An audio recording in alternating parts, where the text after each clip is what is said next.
Hey folks, it's BestInSlot with a random late night Jurassic World Evolution discussion video. Today things are going to be fairly chill, this isn't scripted. What we're going to do is I'm going to hang around on an easy challenge mode, and what I want to talk about is ways that Jurassic World Evolution could be improved for a prospective sequel if Jurassic World Evolution 2 does come out like we expect next year. And actually in the aftermath of, well, the announcement of Aftermath, Jurassic World Evolution 2 actually seems more likely to be, not less. Welcome to challenge mode. Thanks, Cabot. Here's where your dinosaur management and facility construction skills are really gonna be tested. Are you up to the challenge? No. Right, so before we get started, I want to mention a couple of things. I've been really sick the past few days, and I'm starting to suspect, based on the symptoms I have, I thought it was just a coughing fit, but I think I might have COVID, unfortunately. I have been hyper careful, but not necessarily everyone in the house has been hyper careful, and there's delivery guys and stuff like that, and it seems to have happened. I'm not totally convinced, but I have a test on the way, and hopefully I'll sorry, hopefully I'll be able to confirm in a couple of days. I have just had my coughing fit a minute ago though, so it tends to calm down for a little bit after that. I'm okay right now. It's been a rough few days, but anyways, I'm isolating and everything's going to be okay, so I don't want people to worry or anything like that. So I just wanted to do something in the background as I talk about this. This is going to be a very chill video. I want to hear your opinions, I want to hear your thoughts. I felt bad about not uploading a video, so I thought we'd do something fairly relaxed. We used to do this kind of thing all the time. But I have made a list of 10 things that I think would be a good improvement for Jurassic World Evolution 2, if indeed it does get announced and come out sometime next year. So we're just going to go through the 10 and discuss them and all that kind of jazz. We need power. We should also set up... Where are we? We're playing on Isla Nublar 1993, but we're playing in Jurassic World mode because I prefer Jurassic World mode for Cabot, I know this. For challenge mode. DNA can be extracted from these fossils, which good little our group there. scientists can then turn into living, breathing dinosaurs. You actually don't And want... that's true lifeblood. I'm gonna move this over to the right. You actually don't really want dig sites with tons of different dinosaurs on challenge mode because you want to get your first dinosaur up as soon as possible. We are only playing on easy. I'm taking it, well, easy, but still, you should if you are playing challenge mode, you should probably try to pick a dig site that's a little bit more focused on one dinosaur. We're just gonna build a very simple habitat to kick things off. So, let's get started. Sorry. So, number one on my list is simply the basic gameplay loops of Jurassic World Evolution need work, in my opinion. So, Jurassic World Evolution, people kind of called it a mobile game, which I think is a little harsh, but I kind of get where people are coming from. You know, you send out your dig team, you wait an amount of time, it kind of feels like limiting in a mobile game sort of way. And then from there, you plop in your dinosaurs, you put the dinosaurs in fences, if they break out you do something about it, and beyond that you don't really do much. The basic minute-to-minute gameplay of the game isn't always that exciting. It's exciting to get new dinosaurs, it's exciting to, you know, when there's a breakout and stuff like that, but I think, and I don't know what it is, we'll have a little think about it as we go through this video, but I think there needs to be something more you could actively be doing I would say thanks. as you go through the game, if that makes sense. Something to keep you preoccupied beyond just... Have I done it yet? Like, for example, right now, there is nothing for me to do. Except wait for my team to come back. And that's why people think of it as a mobile game. There's a lot of waiting. If they could come up with something you need to do in the meantime, something to manage, something for you to physically do, that might keep the minute-to-minute gameplay of the game a little bit more exciting. That will tie in with another point I have on my list. Actually, a few of the points. I think if you changed a lot of the things on this list, that would make the basal gameplay loops more interesting. But I do think that is actually the most important thing to fix in a prospective sequel. It's just making the game more interesting on a minute-to-minute basis. And that would give things like the campaign more replayability, stuff like that. I don't know why this is a mountain, but it is. Secondly, and a lot of this will be basic stuff that everyone's thought of, don't get me wrong, I'd love to hear what you think in the comment section down below. You know, if you were writing a wish list for Joey, what would be on your Joey wish list? Let me know in the comment section. Next up, animations. So we've seen with the new dinosaur packs that some of them have fantastic animations. Of course, we've had the Iguanodon kick and the Acrocanthosaurus kill and belly rumble and all that kind of stuff. It's really, really cool. But, oh, have you already returned? Oh, we need to send, oh man, big old dummy. Let me try to find like a better... Let's just go for Stroofy. We're going to keep it old school. I need a... What do I need? Fossil Center, that's what I need. Excuse me. I'm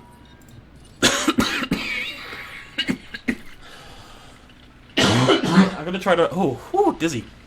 I'm going to try to remember to cut those out of the video, but no promises. So secondly, all those new animations are great, and it'd be nice to have more variety. You know, we've got lots of ceratopsids in the game. It'd be nice if some of the ceratopsids did different things. But I think it goes beyond that to really the kill animations, the hunting animations, and the AI behind that. I think we all know that we'd like to see more impressive looking dinosaur breakouts. For example, a velociraptor, when breaking out of a paddock, shouldn't be bumping its head against the fence until the fence breaks, right? It would be trying to climb it. It would be searching for weaknesses, which they do actually do, and that's really cool. And then clawing its way out, or maybe even digging its way under, as was referenced in some of the old books. Well, actually, digging under, was that in the Jurassic Park 4 scrapped screenplay, or was it Jurassic Park 3 scrapped screenplay? I can't remember. Either way, it was a thing in the past. So that'd be cool. Just more interesting animations, more animation variety. I'd like to see dinosaurs just interact with each other a little bit more, you know, butt heads a little bit, or just play around a little bit, have little charges at each other, play and enjoy each other, and feel just a little bit more like lifelike animals. The animations that are in the game are fantastic, but there's a lack of variety. I would say that's the main problem. And when you're popping out as many dinosaurs as we inevitably do in our playthroughs, they all kind of blend into each other by the end. Thirdly, we need more entertainment buildings. We need more viewing buildings. We need more guest entertainment buildings. I mean, the game literally, upon release at least, less so now, but it literally released with less of these entertainment buildings than Jurassic Park Operation Genesis, which came out 18 years earlier. You know, so we only released with 2. We had the tower and we had 3. We had the gyro station, we had the tower, and we had the viewing gallery thingamajiggy here. That is not enough. That's not enough. And whilst it has got better a little bit, you know, the addition was the truck, and the truck is... I love the truck, but the truck is essentially the same as the gyrosphere. Like, in terms of mechanics, is identical to the gyrosphere. And then we got the tour vehicle, which again is the same kind of idea, but it's a little bit cooler. I'll give them that. The tour vehicle for Jurassic Park is a little bit cooler than that. So we need more variety in that. JPOG had actually 2 more than Jurassic World Evolution did. It had the hot air balloon ride, which would be something super easy to do in Jurassic World Evolution. All we need is a helicopter tour that goes around the park. I don't think that would be hard to do. I don't think that would be hard to make, and it's a nice little bit of variety. They also had the underground viewing dome. Now, I completely understand why they wouldn't want to just copy the ones from JPOG. Right? This is not meant to be JPOG 2. This is meant to be Jurassic World Evolution. Frontier are doing their own thing. I mean, that would have been a really cool one to see. You know, like a little tunnel, you walk in here, and you pop out here, and you're in there with the dinosaurs. That would have been awesome.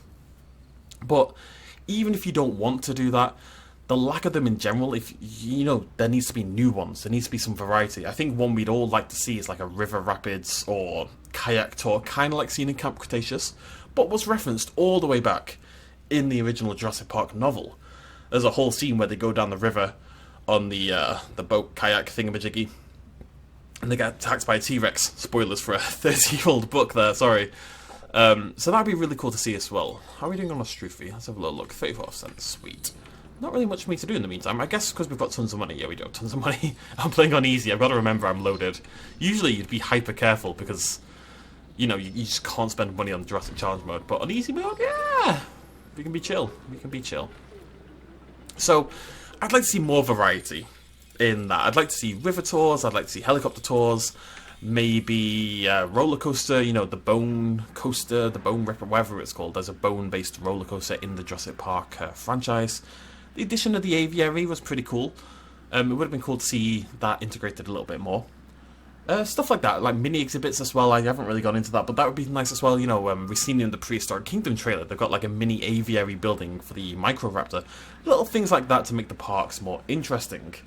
Which brings me to point number 4. Possibly one of the most important ones, and I think this is the one that would make the difference in that minute-to-minute gameplay. So, if you think about how you play in Planet Zoo and how you play in Jurassic World Evolution, it's not that different, right? On a basic level. You build exhibits, you fill them with animals, you bring in guests, you look after those guests. But whereas in Jurassic World Evolution you often feel like you have nothing to do, in Planet Zoo it often feels like you have too much to do, and that's despite the fact you don't have to dig for your animals. And that is really because of the customization. Now, Jurassic World Evolution being, I was going to say being a console game, but being a slightly more simplified game, I don't think is ever going to have that level of depth. At the end of the day, Planet Coaster's coming to console, so, you know, I don't think the console excuse is an excuse anymore. But I think it's aiming for a wider audience, like a simpler player. That sounds mean. You know what I mean, right? It's keeping it simpler so it's more accessible to younger kids and stuff like that, right? That makes sense. You know, Planet Zoo would be terrifying if I was 5 years old. I really got to remember to send out these expeditions. It's been so long since I sat and actually played Jurassic World Evolution, like on a basic level. It's crazy. What should we research? Oh, we should get like a better enclosure, shouldn't we? Yeah. Well, what was I saying? So yeah. Good talk. Just more visual customization would add a lot. Like, in between getting new animals in Planet Zoo, what are you doing? You're building new habitats, you're decorating those habitats, you're building pathways and decorating those pathways, and sometimes it can take far too long, it feels like, but the point is there's always something to do, because you have all this customization. And as long as that customization is optional, if you want to build like a super simple looking park, you can do that. You can do it in Planet Zoo, you can put together a full zoo in an hour if you work quickly, you know, you don't have to do the customization. But for those of us, like right now, what am I doing? I'm literally just waiting for this bloody Strufia Mimes to hit 100%. Imagine if I could be doing loads of fancy customization in the habitat or in the paths and stuff like that. It would just make the basic gameplay of the game feel more interesting. And it would also be interesting to have it dallied out to you slowly across the campaign. It would give you a lot more excitement going through the campaign. Like, let's say you know that in a couple of missions you're going to unlock like T-Rex statue or the Spinosaurus skeleton or something like that to decorate your parks. It does not have to be close to the depth of Planet Zoo, but there needs to be a lot more of it. Interestingly enough, one of the developers for Jurassic World Evolution, I cannot remember which off the top of my head, but they were asked recently, like, if you were going to make the game again, what would you do differently? You know, what is your regret, or how would you change up the game the second time around? And the thing they mentioned was that they would change the level of customization. They wish they'd given people more customization for their parks. So I suspect if a sequel is on the way, that is definitely going to be something they focus on. Which is cool, because it's what we need. This is so speedy! I'm hemorrhaging money, but it's fine. So, that's a big one. Both park customization and enclosure customization. Number 5, much less a big deal, but I'd like to see some variation between the dinosaurs. This is again something Planet Zoo's been doing recently. Planet Zoo did launch with variation in size between the animals. You know, they had like a size gene that affected how large they could grow. You can have that even without the babies. I don't think we'll ever get baby dinosaurs.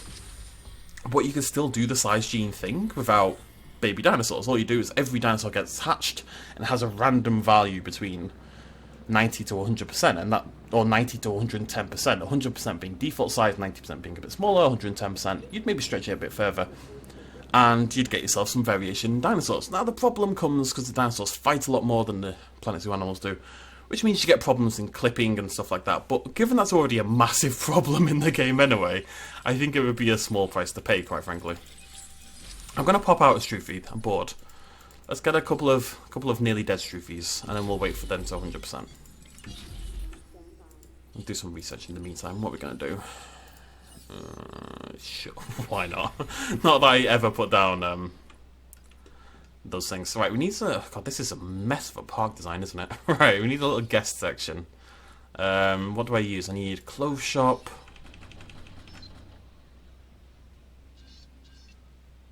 There we go. And we need a restaurante. Oh my, no. This is... I've built this so badly. It's all just so crammed. I was just trying to be efficient, but it's just been crammed together into this awful little... There's just no room over here, that's the problem. I need room here on the right. Yeah, well, this will be the guest bit over here, that's fine. They'll have to walk a little bit, but not that far. Not that far. storm defense stations help Okay. protect your park's structure against storm damage. So, halfway through, folks. Oh, visual changes between dinosaurs. So not only size, but as Planet Zoo's added... Oh my god. Maybe, you know, some colour changes and stuff like that. It wouldn't have to be a big thing. Just, again, a randomised value between a set number of little values. Let's say you're going to hatch out a Albertosaurus, which is like this shade of green. All you do is have the option of like a darker green or a lighter green, and it randomizes between them with every single released dinosaur. It doesn't need a full-on genetic system like PZ has, and the genetic system is fantastic, but it doesn't need to go that far. We just need some basic variation between each individual dinosaur, I think, just to make the hordes of dinosaurs look a little bit more interesting. Halfway through, folks. We're doing well. I'm going to cough now. Be right back. That was only a little one. We're feeling good. Okay, number 6. 6. Dramatic. Improved story. Let's watch our Stroopy first. This is our first ever dinosaur. Remember that? Like 2.5 years ago. We hatched our first ever Stroopy. And for 2.5 years, I've had people tell me to call my Stroopys bloody Becky. Let's give you a feeder, a little bit of water. We'll be putting more dinosaurs in here. That's why it's a large habitat for what is a small dinosaur. So, number 6. Improved story. I actually met the writer for Jurassic World Evolution. He was a lovely person. And it might seem to an extent that the story of Jurassic World Evolution is hampered by the simple fact that it's a park builder, right? And it's hard to have an interesting story for a park builder. However, given that, again, I've had to reference Planet Zoo a lot, but given that Planet Zoo had a fairly great, like, unironically, Planet Zoo had a great story. It really did. Characters that we cared about, and, you know, twists and turns, and a villain, and all this kind of stuff. It feels like Evolution never really managed that in the same way at all. You know, I couldn't tell you much about Evolution's story. All we know is we go from island to island building parks. There's no real rhyme or reason behind it. I never felt like there's a good reason to be hopping between all these parks, building all these parks. You know, there needed to be more of a consistent follow-through across the whole thing that kind of combined together what we were trying to achieve here. If you were going to do a sequel and it was set after Fallen Kingdom, as in set around Dominion, I think it would be a lot easier to do, because what you would do is frame it as a saving the dinosaurs kind of operation, and each park would unlock new dinosaurs that you have to save and look after, or research and learn how to look after, and all this kind of jazz. But I think the campaign ended up a little bit dull, if we're totally honest. Maybe some people out there loved it, and this is just me, but I found the campaign a little bit disappointing, just from a storytelling point of view. Return to Jurassic Park was a lot better. Now that's because it could bank on nostalgia and stuff as well, admittedly. And some of the character writing was a little bit funky.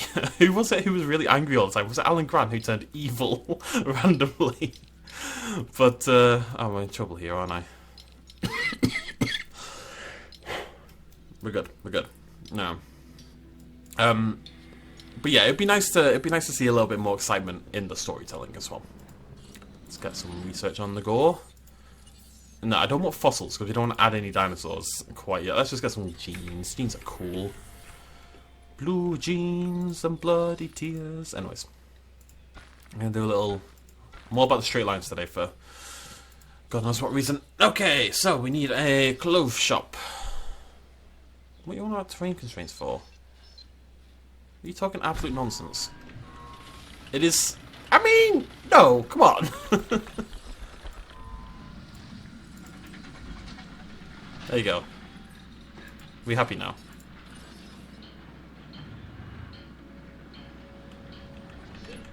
Alright. Well, I'm not happy because this isn't going to be even, but whatever. Okay, number 7. Something we've been asking for an exceptionally long time. There was a brief period as well where we thought we might be getting it, but unfortunately it didn't turn out to be the case, and that is simply randomized islands. Something to, you know, challenge mode got added, and challenge mode's pretty interesting, if a little bit tedious at the higher difficulties, but they even made challenge mode better with the randomized dinosaurs. But, and I know we kind of do this because we're harping back to JPOG, but the ability to load up like a completely fresh, randomized island, control where the mountains are, and the rivers, and the waters, and the trees, and stuff like that, and load into that island and have to build, would be really cool. Just give a little bit of variety, give a little bit of replayability. People loved crafting their own different islands in JPOG, and you can make it into awkward shapes and have to deal with it. Maybe you had an island with massive mountains everywhere to work with. Jurassic World Evolution does have pretty cool variety from island to island. You know, Isla Penna, everyone may hate Isla Penna, but the permanent nighttime and all the storms and the awkward shape do make it very different from everywhere else. Sanctuary? No, not Sanctuary. What's the one before Sanctuary? I don't remember. The one that's like triple tiered. Guys, I don't remember what it's called. That one, though, is really good as well. Oh, the Isla Sorna 2. Or something like that. I can't remember, but it's something like that. Whatever it is. The one where you take the dinosaurs to Sanctuary in Claire's Sanctuary. That one. That's the one I like. Anyway. Did I get any Strufy? Oh, baby, look at that. Beautiful. We have guests now. Humans! Lovely humans to see my horror. You think I've played this game for like 10 hours, not 400, based on how I've laid out my park. We've got a gift shop. No, we've got a clothes shop, we've got a restaurant. What else do we need? There's one more. Oh, it's the arcade we need. Those are the 3 shops you need. Maybe a bar every now and again. Anyways, randomized islands would be super cool. Number 8 is going to be a little controversial. Because the game is big on console and stuff like that, blah, blah, blah, blah. I think, though, it would be important for community relations, amongst other things, for Frontier to kind of accept the modding community a little bit more than they currently do. They've been really good to me. You know, we had this problem for a long time where we couldn't cover mods, and they eventually kind of relented and said, alright, you can do it for various reasons. And they were really good about it, they really were. But I think... Oh, no, wrong one. Oh, I'm a big old dummy. I think having Steam Workshop integration would be a huge thing. I think that might be pushing the boat out a little bit too much, but just having a clear, concise messaging on modding, because we didn't know if it was allowed for a long, long time. There are people out there watching this video, other YouTubers I know, who are scared to do modding videos, usually the smaller YouTubers, because they're worried it'll annoy Frontier and they won't get the chance to work with Frontier in the future, which is what they want to do, is to grow their channel. I know that for a fact. I know several people in that exact situation. So it's tough, it is, and it's scary for people. And I think whilst they don't need to tacitly endorse mods and promote them, although I think that'd be really cool, I think just clear messaging of, you know, whilst we won't provide the modding tools or anything like that, which would be that's not going to happen. It's okay to mod your game. It's okay to showcase these mods as long as you are aware that any problems arising from this are not our responsibility. I think that might be the main reason they don't do it. People blame, myself included, blame Universal, and that might be a little bit of it as well. And of course there are fears it will stop them selling DLC, stuff like that. But I think the main problem is they don't want to deal with, you know, having to help people mod, basically, because it's not really their thing. They've not supported it. Why would they have to get involved with it? And I get that. I would understand that as well. Read the other point, though. Right, Strufy. I'm not hatching a 93%. It's too close. I'm not doing it. God, challenge mode is slow at the start. Wait, my Strufy's okay. We should just check on a basic level that they're happy. How you doing? Feeling good. My favourite. I'm gonna call you faves. So yeah, that would be nice. Just some basic. This is our mindset on modding. Basically, I think it would be really cool. The DLC thing is interesting as well, because if that was part of the reasoning, if Frontier are sitting there at home saying, right, we don't want to support modding because they're going to add dinosaurs that are, you know, we're going to sell less DLC because people will just mod the dinosaurs in anyway.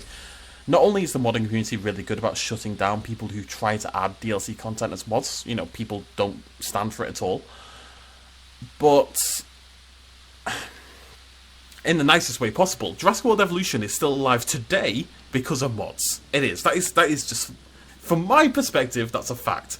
You know, I'm sure there's people at home playing the game on console and having fun, and I know there's people doing some really cool park builds like Evolution Squared, people like that. But beyond that, the continued major stuff for the game always comes from mods, because, you know, people want to see new dinosaurs, people want to see new cool things. We had like a modding breakthrough the other week.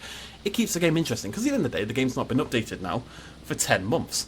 And that's fine. It ran through its life cycle, I understand that. But I believe that the hype for Jurassic World Evolution 2, and let's say Jurassic World Evolution released the DLC now, I believe the hype for both of those things would be lower were it not for the modding scene. It's like in Skyrim, right? You know, Skyrim opened its arms, well, Bethesda in general with Skyrim, Oblivion, Morrowind, opened its arms entirely to the modding community, going so far as to provide modding tools. And obviously they didn't struggle to sell the game. In fact, they put the game on about 50 bloody consoles and markets and editions and stuff like that. And I know for a fact that I personally always buy Skyrim or Bethesda games on PC because I want to be able to mod the game. And I also bought all the DLCs, and I think everyone else did as well, because not only does modding keep your interest in the game and therefore make you want to buy more of the content when it's apparent, but modders typically can't perfectly replicate the quality, sometimes they can, of the original developers, and new content tends to open the door for further modding anyway. You know, they'll add a whole new zone, new items and stuff like that, and you can then use those items in other mods. It just feels like it doesn't slow down hype, it doesn't restrict it at all, but it builds it, and I think it's something that needs to be opened up to a little bit more, in my opinion. I talked about that for way too long. What are we on? Is it 96%? Right, we're doing it. We're getting some more. Do I have a colour? Yes! Lovely stuff. Lovely. There's some arid stroofies. Nearly done though, folks. Number 9 then. This is again one that would go into the basic gameplay loops, but I think we need some improvements to the security systems in the game. I had dreams when this game was first coming out based on the trailer of like boots on the ground ACU security. I think one fundamental change, actually two fundamental changes, is that we need a first person guest mode. That isn't on this list, but it should be. It's 100% necessary. I cannot believe it wasn't added to the game. It's absolutely nuts to me that it hasn't been added to the game. It should be a basal from the ground thing included in every single park building game ever made. We build these massive parks to entertain our guests and let us experience it as a guest. It's so strange to me that isn't a thing. Sort it out, Frontier, okay? Give us a guest view. It doesn't even have to be good. It can just be a static camera set to a certain height level. It'd be nice to be able to walk into the buildings and stuff like that, but it doesn't need to be that advanced. Just let us walk around, you know? Anyways, getting off track. Hello, lovely. The point was actually more about the ACU. It'd be nice if security was a little bit more interesting instead of just click a button, here we go, our car drives off and sorts things out. The vehicular destruction did make that a little bit more interesting, I'll give them that much. It definitely improved things. But I'd like to see it taken just a little bit further. What I'd really like is if you think about Parkosaurus, for those of you who played that game, when your dinosaurs break out, you hop in. Even Zoo Tycoon 2 did this. But what you do in Parkosaurus is you hop on and you control like a person with a first-person shooter gun kind of style, and you walk around and you tranquilize your dinosaurs. That would be really cool. We can kind of do that already because we control the jeeps. I don't know, man. I think if an Indominus Rex breaks out, the security should have a much bigger response. You know, kind of think about Jurassic World when they're hunting down the Indominus Rex. They send helicopters with tanks and they send people, boots on the ground, and they've all got names and they've all got personalities. Well, they don't, but they could have personalities. I'd like to see a little bit of staff management, and particularly in the security, that the staff have names and the people you actually look after and have to manage more actively. The staff in this game don't really exist. You plop down a building, the staff populate it, and they do their thing with no qualms whatsoever. You know, there's no staff management whatsoever. I think in general that would be a nice thing to add. And in particular, security would be more interesting. Imagine if imagine your T-Rex breaks out or something like that, and it's in the forest, right? So you can't see it through the trees with your helicopter. You can't get in with your jeep.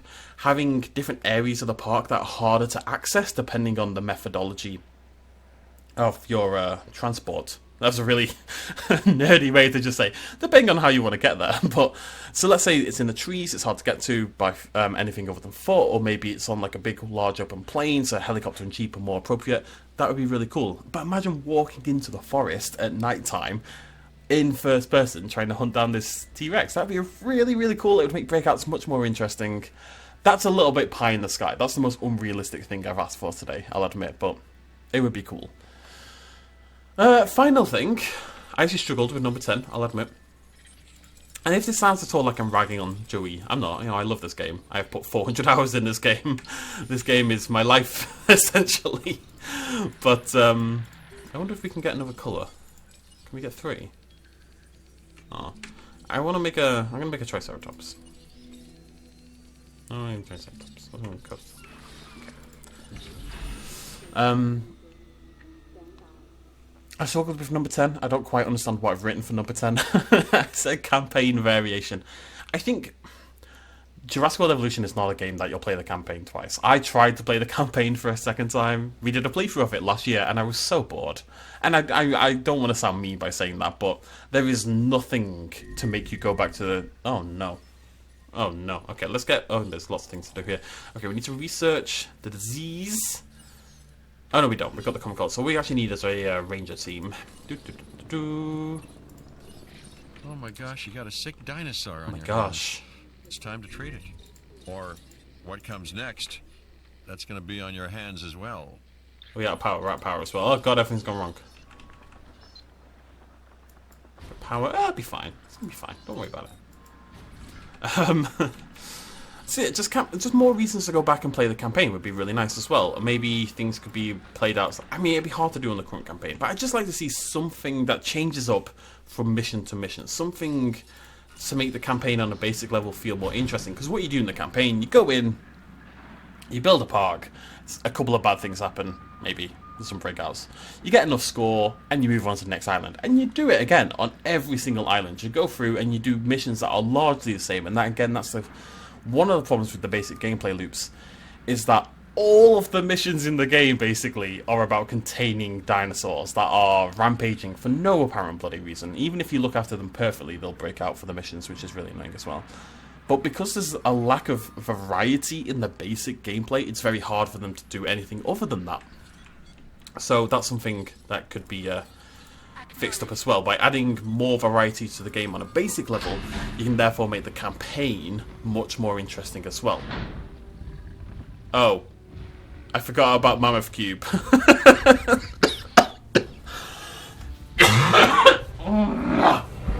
forgot, I'm sorry. This is Mammoth Cube with a different skin on, and it looks terrifying. I really need to wipe all the mods from my game. Might be cute now, but that's only gonna last for about a week. No, it's cute forever, Owen. What are you on about? How could it not be cute? Look at it. Got 1 star from that. That's nonsense. Indeed. Easy mode is incredible. Everyone at the Hammond Foundation knows you by reputation at this point. Your park rating has improved. Now, I know you might be looking at this and thinking, but BestInSlot, surely this undoes your whole point about mods. But this is fun. It doesn't need to be serious. I mean, this is the point, right? Nobody's hatching this goddamn Mammoth Cube and then thinking, oh, I've got a Mammoth Cube, I better not buy Return to Jurassic Park. People were super hyped for Return to Jurassic Park, and I think they would be regardless of, even if modders had added perfect. The thing about the modding, it's not just about the dinosaurs, it's about all the new systems that get added, all the new buildings and stuff like that. Stuff that modders are going to struggle to properly replicate, right? If you just let people add new dinosaurs, it would not slow down your DLC roll at all, in my opinion. Bring out a Mammoth Cube mob. Why not? Have some fun with it, you know? As a general addition to number 10 as well, just more content, more DLC, quicker DLC, you know, dinosaur packs, I don't think they need to take 3 months between pack. Maybe I'm just vastly underestimating the amount of work that goes into them. I don't feel like I am. I feel like they could be quicker and cheaper than that. But what are you going to do? I still love the game. I think the second game, I think the sequel has a lot of potential if it indeed does come out. I still think it's coming out. We know... Oh, throat, stop it. We know that Frontier has a game coming out next year that is part of a major worldwide IP, and we have no idea what that game is going to be. It's not the F1 game.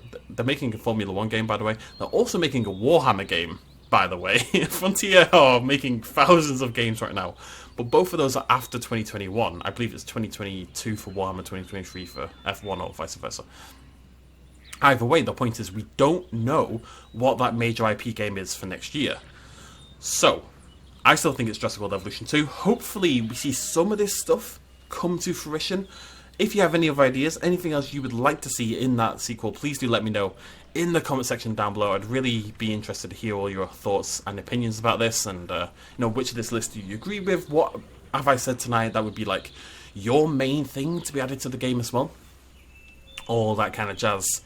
As we watch the noble multicolour, it looks like Missingno from Pokemon. Oh god, right. I know this wasn't the most well-made video I've ever done, but I've wanted to talk about this for a long time, and this is about all I can manage today. We will be back at hopefully a more normal time on Saturday night. We're going to look at the Prehistoric Kingdom stream stuff. They very nicely sent me some HD images from the stream, so I'm going to show you all those. And yeah. Thank you very much for joining me though. Let me know what you think in the comment section down below. Hopefully you enjoyed this video. A more casual discussion like we used to do. It's been chill.